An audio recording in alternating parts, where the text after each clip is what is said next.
What's up with these quarterfinals having the most insane endings? Like, that's two in a row now. First the PSG Bayern game, now this. Where, like, absolute anarchy just happened in the last, like, 5-10 minutes. Real Madrid beat Dortmund 3-2 to advance to the Club World Cup semi-finals. Now before I actually dive into like what I think of the game, I have two words. Xabi Alonso. I find it crazy how one manager can change an entire identity of a club so fast. Real Madrid played today with identity. And that's like something I haven't like seen in a very, very long time. In that first half, especially, these guys were playing Dortmund out of the park, like completely out of the park. The way they were moving the ball, the way they involved their fullbacks, the way the midfield was set up, the way Goulet and Tchouameni were kind of dictating the way the ball was moving around. It was beautiful to watch, honestly. It was great football, and I have to give, praise to them, because it's, as a Barca fan, it's not easy to praise Real Madrid like this. But fair enough, I have to stay unbiased. And honestly, one man ran the show today for Real Madrid. One man. And that's because of his new role, Arda Güler. This guy, man. Xabi just found a way to use this guy effectively now.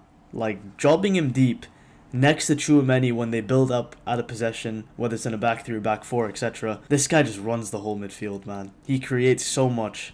And, like, it's so much better than the way Ancelotti was using Güler last year as, like, off the right or, like, kind of more advanced. He wasn't dropping deep in order to create balls in behind for, the likes of Vinny, in this case Gonzalo Garcia, Bellingham, etc. Today was a man of the match worthy performance from him. To be honest, you could either give it to him or Fran Garcia, in my opinion. It doesn't really matter. I thought they both played very, very well. Just like based off that first half of Madrid, like they looked a completely different team. Probably the best I've seen them play throughout the whole tournament, and probably in the last year, genuinely, from what I remember. I think it's because we're so used to seeing Real being just like played off the park, or like fighting for their life for 3 points, or like getting over the line through individual like magic or luck or etc., whatever you want to call it, from Ancelotti last year. This was a convincing win in the sense where like they went out there with a game plan, with an identity, and they saw it through. Simple as. I'm very disappointed with Dortmund, to be honest. I thought they put up a better fight. I know the scoreline says 3-2, but realistically, that's not really reflective of the way they played. I do think that they did play slightly better in the second half in terms of like, I guess, winning the balls in like areas where they could create, but unfortunately anything past that they couldn't do. I thought Guirassy was quiet today. Brandt was okay. Bayer off the bench was pretty good today. He, I guess, caused Real some trouble, obviously scoring the goal. But seeing how Real are going into the season with their new system now, with Trent and Garcia just flying down the wings, and kind of using Tchouameni as like either a third centre back, in or out of possession, or as like, I guess, his a sole DM. Man, I'm sure for a lot of Real Madrid fans it is quite refreshing to see. Having, the versatility of Güler and Valverde in midfield gives you the option of not only control, but also gives you running power and ball carrying, as they're so, brilliant at it. I think I have to give some credit to one man up top, Gonzalo Garcia. This guy, man. I saw this tweet on Twitter during the game, and it basically just reflects the way this guy is. If there's one man to be born to score goals, it's this guy, honestly. Like, the way he scores goals, the way he's, his outlook as a number 9, it's so natural. Honestly, I didn't know anything about him prior to the Club World Cup. I think that you have to give a lot of credit to Xabi for actually trusting, his youth players, trusting the academy players. So bringing him up the ranks and actually playing him regularly, starting him over the likes of Mbappe, but like that's different because of his injury. You have to give Xabi Alonso credit, and you have to give the coaching staff some credit, because I think Real Madrid haven't really been able to do that over the last couple of seasons, whether that's due to management or other, reasons. But I think he's having the tournament of his life right now.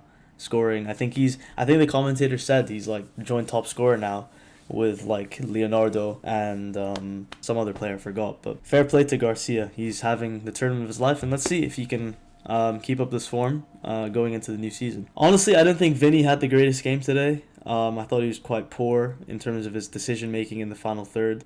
He picked up the ball in good areas, which is good. I mean, Real Madrid obviously look quite dangerous when they win the ball high up the pitch or off the counter. But I think it'll be interesting to see now that they play PSG in the semis, whether Mbappe will start over Vinny off the left with Garcia up top, or Xabi Alonso just trust the system, and probably waits till Mbappe is fully fit or whatever. I thought the last 10 minutes of the game was really interesting because Bayer obviously grabs one back for Dortmund after a really poor clearance from Rudiger, to be honest. And then Mbappe scores a bicycle kick off of a Goulet cross for his second assist. When it was 3-1 with like a minute to go in added time, I'm like, okay, yeah, this game's done. You know, there's no chance for Dortmund to come back. And then literally off of kickoff, I think it was Chukwuemeka who, like, I don't know if I pronounced his name right, but he literally takes the ball off kickoff, beats two players, plays Guirassy in behind, and Guirassy just gets taken down by Huijsen. Whether you want to call that red controversial or not, that's up to you. I personally think it's last man. Huijsen knew what he was doing. He took him down. I think that him being shown a red card is valid. And yeah, I thought like it was a bit funny. I thought Real Madrid lost a little bit of composure towards the end.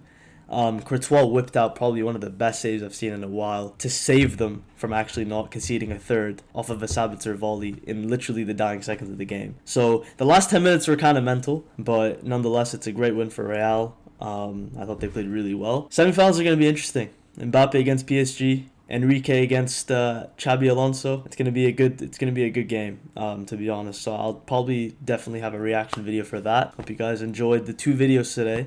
If you haven't seen the Bayern PSG reaction video, check it out. I uploaded it earlier today. And yeah, I will see you guys in the next one. Like and subscribe. Peace.